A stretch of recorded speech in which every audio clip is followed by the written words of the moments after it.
The silence in the grand ballroom of Ashworth Hall was more cutting than any winter wind Elena had ever known. She stood near the towering marble pillars, her pale blue gown blending into the shadows, her hands clasped so tightly before her that her knuckles had turned white. Her husband, Alexander, the Duke of Ashworth, stood not 10 feet away, yet he had not spoken a single word to her in 3 hours. He was surrounded by men of influence and women of beauty, his dark head inclined toward a laughing young lady in emerald silk. Elena watched as the woman's gloved fingers brushed his sleeve, watched as her husband did not pull away. She should have been used to it by now. 3 years of marriage had taught her many things. She had learned that a wedding ring did not guarantee a warm hand to hold. She had learned that a grand estate could feel emptier than a pauper's cottage. She had learned that love was not automatically bestowed with a title. But tonight, standing in a room filled with music and candlelight and the murmur of polite conversation, she had never felt more invisible. Her chest ached with a dull, familiar pain. She pressed her palm flat against her stomach, trying to hold the hurt inside. A nearby group of ladies tittered behind their fans. Elena caught fragments of their whispers. "Poor Duchess, always alone, he cannot stand to be near her." Another voice, sharper, cut through. "I heard he only married her because his father demanded it. An old family arrangement, no love in it at all." The words struck her like small, precise stones. She kept her face smooth, her chin lifted, because that was what a duchess did. But inside, she felt something fragile begin to splinter. She looked at Alexander one more time, hopping for a glance, a nod, anything. He was laughing now, his head thrown back, utterly at ease with everyone except his own wife. The carriage ride home was a study in torment. The wheels clattered over cobblestones, and the enclosed space felt like a tomb. Alexander sat across from her, his handsome face illuminated by the flickering carriage lamp. His jaw was set, his eyes fixed on the darkness outside the window. The silence stretched, thick and suffocating. Elena's throat burned with words she could not speak. She wanted to ask him why he had left her standing alone all evening. She wanted to ask him if he had ever, even for a single moment, felt anything resembling affection for her. But she had asked such questions before, in the early days of their marriage. His answers had been clipped, dismissive, or worse, met with a cold stare that made her feel foolish for needing anything at all, so she remained silent. She stared at her hands, at the delicate embroidery on her gloves, and tried to breathe through the weight pressing down on her ribs. When they arrived at Ashworth Hall, he stepped out first and walked up the stone steps without looking back. His boots echoed on the marble floor of the entrance hall, each step a declaration of distance. Elena followed slowly, her legs heavy. The massive oak doors closed behind her with a deep, resonant thud. She stood alone in the cavernous entrance, surrounded by portraits of ancestors who seemed to stare down at her with pity. The house stretched out before her, grand and beautiful and utterly empty. Her life became a quiet routine of solitude. Each morning she woke in her separate chamber, the sheets cold beside her. She would breakfast alone in the small morning room, the table set for one. The servants were kind, but their pitying glances were a mirror she could not escape. Alexander was always occupied. He had estate matters to attend to, horses to ride, clubs to visit in London. He was never cruel in an obvious way. He did not shout or strike. He simply was not there. His absence was a constant presence, a shadow that followed her through the silent corridors. Sometimes she would pass his study and hear the rustle of papers, the low murmur of his voice as he spoke to his steward. She would pause, her hand hovering near the wood, longing to knock, to enter, to exist in his space. But she never did. The rejection would be too painful to bear. One afternoon, wandering the vast grounds of Ashworth Hall, Elena discovered the forgotten garden. It lay beyond the manicured hedges and the formal rose beds, hidden behind a crumbling stone wall covered in ivy. She pushed open a rusted iron gate, her heart beating with a strange, unexpected excitement. Inside, the garden was wild and overgrown, but it was alive in a way the rest of the estate was not. Tangled vines climbed ancient trellises, wildflowers dotted the long grass in bursts of purple and gold.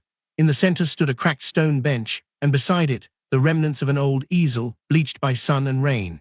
Elena felt a pull in her chest, a deep, instinctive recognition. This was a place where something once grew. The next day she returned with paper and charcoal. She had not drawn since she was a girl, before marriage, before duty, before her spirit had been quietly packed away like a forgotten heirloom.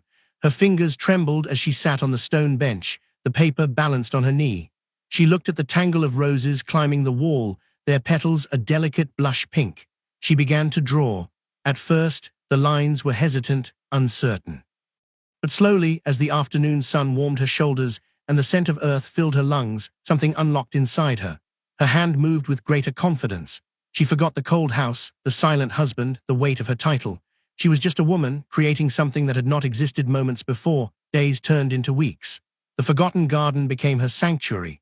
She cleared away the dead brambles, planted new seeds, and set her easel beneath the dappled shade of an old oak tree. She began to paint, mixing colors from memory and instinct. She painted the garden as she dreamed it could be, bursting with life and light. Her talent, long buried, began to bloom alongside the flowers she tended.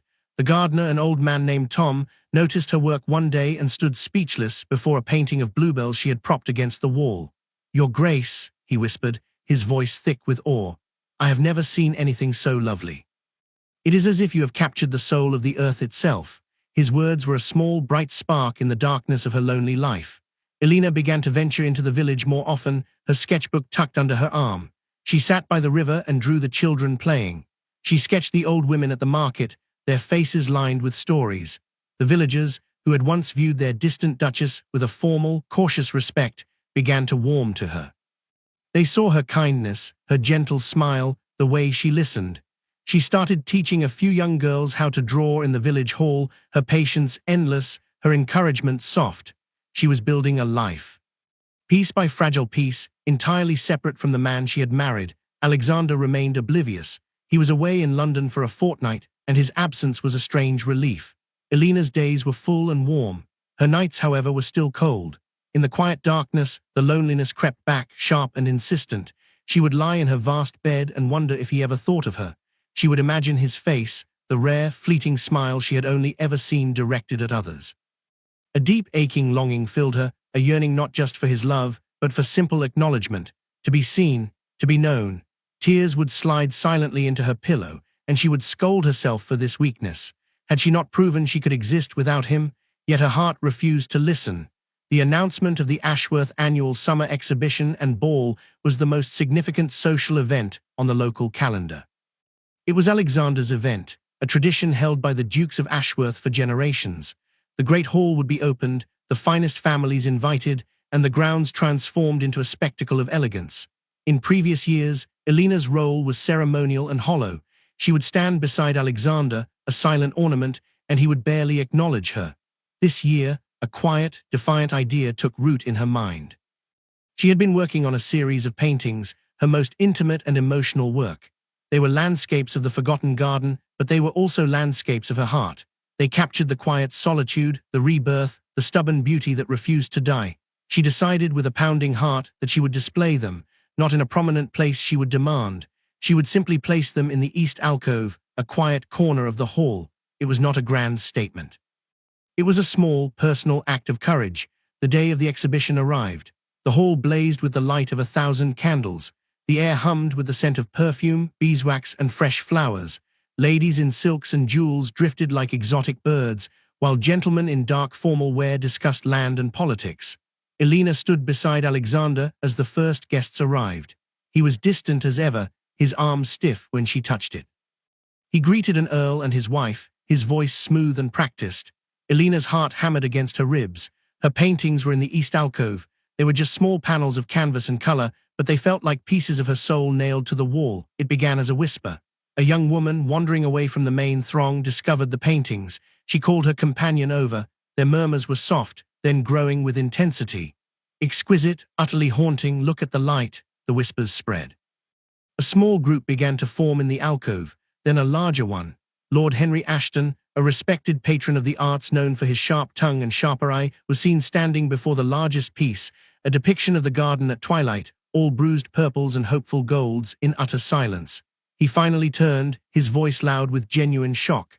"Who is the artist? Is he here tonight? This is the finest use of light I have seen in a decade. I must meet him." The crowd parted slightly, and the question rippled back toward the center of the room. Alexander, his curiosity finally piqued by the commotion, moved toward the alcove. The guests turned, following his gaze. Elena stood frozen. Lord Ashton, spotting the Duke, pressed him again. "Ashworth, you must introduce me. Who is this master hiding in your midst?" Alexander's brow furrowed. He looked at the paintings, his dark eyes tracing the familiar shape of the old stone bench, the tangle of roses. He had never once visited the forgotten garden with his wife. He did not recognize it, but something in the raw emotion of the brushstrokes held him still. A village girl, one of Elena's students, was standing nearby.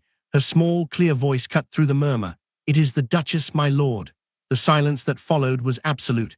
Alexander's head snapped toward the girl, then slowly, very slowly, turned to his wife. He looked at her as if seeing her for the very first time. His gaze swept over her face, her trembling hands, the deep, fearful hope in her eyes. The other guests were now staring at Elena too.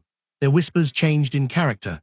The pitying looks were replaced by astonishment and a dawning respect. Lady Ashworth, the invisible Duchess, was an artist of remarkable talent. Elena did not wait for her husband to speak. The shock on his face, the lack of immediate, proud acknowledgement, was a small, final blow she had anticipated. She had not done this for him. She turned and walked calmly from the alcove, her heart soaring and breaking at the same time. She moved through the crowd, accepting the quiet, awed compliments that now came her way with a gentle grace. She had revealed her worth not to him, but to herself and to the world. The man she had married was just one more member of the audience. In the days that followed, a profound shift occurred. Alexander, for the first time in their marriage, was watching her. He was not accustomed to this feeling, this unsettling, unfamiliar mixture of curiosity and something else he refused to name. He would see her walking through the garden, her sketchbook in hand, and he would pause at the window. He noticed the way the sun caught the gold in her light brown hair. He saw the gentle smile she offered the gardener, a smile she had not given him in years. He felt a strange, hollow ache in his chest, a sense of being left out of a beautiful secret. He began to retreat to his study not with purpose, but in confusion. He sat behind his massive oak desk, the ledgers of his fortune before him, and felt a poverty he had never known. Elena, meanwhile, had stopped seeking his approval altogether. This was the most radical change of all. For 3 years, her entire emotional existence had been a silent, desperate prayer for his love. Every ignored dinner, every cold glance had been a wound. But now her emotional well was being filled from another source. Her art, her students, the respect of the villagers, and the praise of a noted critic like Lord Ashton, these things sustained her. She no longer arranged her day around the hope of his presence. She no longer lingered in the corridor near his study. She was building a life, and the bricks were her own passion. It was Lord William Ashby who became the most significant new pillar of her world. He was a botanist and a scholar, a man with a gentle voice and eyes the color of warm earth. He had seen her paintings at the exhibition and had been so moved that he wrote her a respectful, intelligent letter, praising her grasp of botanical detail and the emotional resonance of her landscapes. He asked if he might see the garden that had inspired them. His request was so earnest, so full of genuine appreciation for her mind and her art, that she agreed. Their first meeting in the forgotten garden was a revelation. Lord Ashby did not speak to her as a duchess, but as a fellow lover of beauty. He talked of the migration of light, the anatomy of the climbing rose, the poetry of decay. He saw her not as a fixture of a great house, but as a creator. His respect was a balm on wounds she had thought were permanent scars. Alexander saw them walking together from his library window. The sight stopped him cold.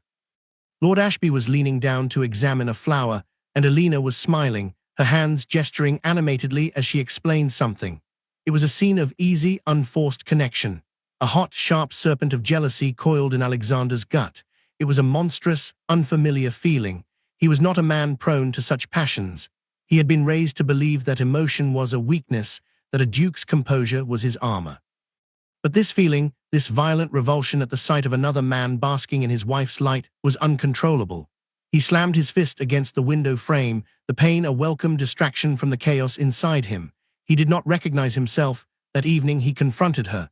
It was their first real conversation in months. He found her in the small parlor she had commandeered as a studio, cleaning her brushes. His entrance was stiff, his tone accusatory. "You spend a great deal of time with Lord Ashby." Elena did not look up. "He is a learned man. He is interested in my work." Alexander's voice dropped, a low and dangerous sound. "Your work, and what of your duties, your position? You are my duchess, not some village painter." She finally turned, her eyes meeting his, and for the first time he saw no plea for affection there. He saw only a clear, cold firmness. "Your duchess," she repeated softly. "What exactly has that meant, Alexander, other than being a ghost in your magnificent house?" He had no answer. The truth of her words was a physical blow. He turned and left, his heart a storm of frustration, anger, and a pain he could not yet articulate. The emotional tension in the house became a palpable thing. a thick fog that clung to every room. Alexander began to suffer in silence. He would watch her leave for the village, her laughter echoing back from the open carriage window as she rode with a friend. He would see the small, beautiful paintings she left to dry in the sun, and his fingers would hover over them, tracing the delicate brushstrokes, a physical ache in his chest. He was losing her. No, he realized with a terrifying finality, he had already lost her. He had possessed her, titled her, but he had never once held her. Regret was a slow, seeping poison in his blood. He began to understand the magnitude of his neglect, not in grand, dramatic gestures, but in a million tiny absent moments. The missed breakfasts, the cold good nights, the birthdays he forgot, the soul he failed to see. His father's voice echoed in his mind, a harsh, unforgiving mantra. Emotions are for lesser men. A duke's duty is strength and silence. He had obeyed that creed, and it had carved a chasm between him and the only woman who had ever tried to love him. One rainy afternoon, Elena was in her studio, working on a new painting. It was of the garden, but a different view, a view through a rain-streaked window, the colors blurred and soft. The door opened, and Alexander stepped in. He was soaked from a ride, his dark hair plastered to his forehead. He looked undone, his carefully constructed walls crumbling. He stood there, dripping on the floor, and his voice was raw. "Elena, please." She looked at him, her brush paused. "Please what, Alexander?" Her voice was not angry, it was tired. It was the sound of hope long exhausted. He took a step forward, his hand raking through his wet hair in a gesture of utter helplessness. "I cannot bear this silence. I cannot bear the way you no longer look at me." A deep, shuddering breath moved through her. The pain she had locked away for so long began to tremble inside its cage. "The silence," she whispered, her voice breaking. "You speak to me of silence. For 3 years, Alexander, this house has been a mausoleum of your silence. I would speak and you would give me one word. I would hope and you would turn away. I loved you. I loved you with a desperate, foolish hope that one day you would see me. Not as a duchess, not as a duty, but as a woman, your wife, and you left me. You left me in this beautiful, cold house utterly alone." The tears were streaming down her face now, hot and unchecked. The brush fell from her hand, clattering onto the floor and splattering paint like a fresh wound. "I would cry myself to sleep, and you never knew. I would sit in the garden and paint the flowers, and they were my only friends. Tom, the gardener, gave me more words of kindness than you ever did. And now you stand there and say you cannot bear the silence. I learned to live in it. I turned that silence into art. I built a garden from my loneliness while you were too busy being a duke to notice I was drowning." She was sobbing now, her body shaking with the force of her release. All the grief she had never allowed herself to feel poured out in a torrent of words. She did not shout. The sound was worse. It was a keening whisper of a soul laid bare. "Do you have any idea what it feels like to be invisible in your own marriage? To watch your husband laugh with strangers and never look at you? To feel like a failure because you cannot make the one man you vowed to love feel anything at all?" Alexander stood frozen, a statue of anguish. Her words were a brutal, necessary surgery, cutting away the dead tissue of his pride. When he spoke, his voice was so broken it was barely a sound. "I know," he choked out. "I know now. God help me, Elena, I know." His own eyes were wet, a sensation so foreign he could not remember the last time he had felt it. "I was raised to be a statue. I was taught that feeling was a flaw. My father, he beat every tremor of softness out of me, and I was proud of my coldness. I thought it made me strong, but I am not strong. I am a coward. I was terrified of the depth of what I felt for you, so I chose to feel nothing at all. In trying to be a perfect duke, I have been a monstrous husband. And I see you now, I see you. I see the woman who filled a dead garden with life. I see the artist who humbled a room of nobles. I see a strength I will never possess. And I am so sorry, I am so deeply, endlessly sorry." Sank onto a wooden stool, his tall frame collapsing under the weight of his remorse. He did not try to touch her. He just looked at her, his face a ruin of regret. The air was still and heavy. Elena wiped her eyes with the back of her shaking hand, her own heart a chaotic mix of residual pain and a flickering, fragile hope. She did not run to him. She did not offer empty forgiveness. She simply nodded, a small, exhausted gesture. "I need time, Alexander," he nodded, his head dropping into his hands. "I will wait a lifetime if that is what you need."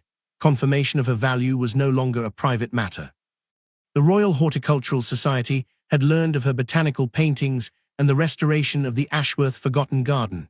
They sent a formal letter requesting to feature both the garden and her paintings in their annual publication and to award her a special medal for contributions to horticultural art. It was the highest honor of its kind. The news swept through the county. A grand reception was planned at Ashworth Hall in her honor. This time, Alexander was not an oblivious host. He worked tirelessly with the servants. He personally oversaw the selection of flowers for the Great Hall, choosing pale blue roses because he remembered, from some distant past, that she once said blue was the color of hope. The night of the reception, Elena descended the grand staircase in a gown of deep sapphire, her neck and ears adorned with the Ashworth sapphires, a suite of jewels so heavy with family history they felt like a crown. She had been afraid that this night would feel like a culmination, but instead it felt like a threshold. The hall was filled with the same noble faces who had once pitied or ignored her, but now their eyes held admiration, not charity. Lord Ashby was there, and he approached her with his customary kindness. He took her hand and bowed over it, his voice sincere. "Your grace, your triumph is an inspiration. You have given a voice to the quiet beauty of the earth. I am privileged to know you." Stood a few feet away, watching. He felt the familiar flicker of jealousy, but it was now overlaid with a deeper, more steadying emotion, pride. This magnificent, talented woman was his wife. He saw Lord Ashby's respectful admiration, and he understood it. He stepped forward, not with cold authority, but with a quiet confidence. "Lord Ashby," he said, his voice calm and steady, "I trust you are enjoying the celebration of my wife's remarkable achievement." There was no sharpness in his tone, only a clear, gentle claiming. He offered Elena his arm, and after a brief moment she placed her gloved hand upon it. Later, after the last guest had departed and the house was once again silent, Alexander led Elena not to her separate chamber, but toward the forgotten garden. The pathway was lit with small lanterns, their soft glow transforming the wild space into a magical, intimate bower. He stopped beside the old stone bench, their bench, and turned to her. His face, so often an unreadable mask, was open and vulnerable. His dark eyes shimmered in the lantern light. "You asked for time," he said, his voice thick with emotion, "and I have had so much time to think, to feel. For the first time in my life, I have let myself feel everything." He took a deep breath, a duke, a powerful man, trembling before a gentle woman. "I do not deserve your forgiveness. But I am begging for the chance to earn it. Every day, for the rest of my life, I want to learn you. I want to watch you paint. I want to hear about your students. I want to sit in this garden with you when it rains and when it blooms. I am so deeply, irrevocably in love with you, Elena, not the Duchess of Ashworth, just you, the woman who brought a dead garden and a dead man back to life." The words washed over her, a healing rain on the scorched landscape of her heart. The wound was still there, a scar that would forever be a part of her, but the bleeding had stopped. In its place, a new and tender thing was growing. She saw the truth in his eyes, the raw, unguarded desperation and hope. It was the same look she had once worn, a look he was now brave enough to share. She reached up, her fingers gently brushing the tears from his cheek. Her own eyes glistened. The silence between them was no longer an empty void. It was full. Full of shared pain, shared regret, and the fragile, aching beginning of a love that had been tested by fire. "I do not need you to earn it, Alexander," she whispered, her voice thick with tears. "I just need you to be here, to stay." A choked sob escaped his lips, a sound of profound relief and joy. He pulled her into his arms, holding her not with the stiff formality of a duke, but with the desperate, grateful embrace of a man who had found his home. She buried her face in his chest, breathing in the scent of him, rain and cedar, and the faint, clean smell of hope. The moon rose high above the forgotten garden, casting its silver light upon the tangled roses and the two figures wrapped in each other's arms. The garden was no longer a place of escape. It was a place of return. The loneliness had ended, the healing had begun, and in the quiet heart of Ashworth, love, long neglected, was finally, tenderly permitted to bloom.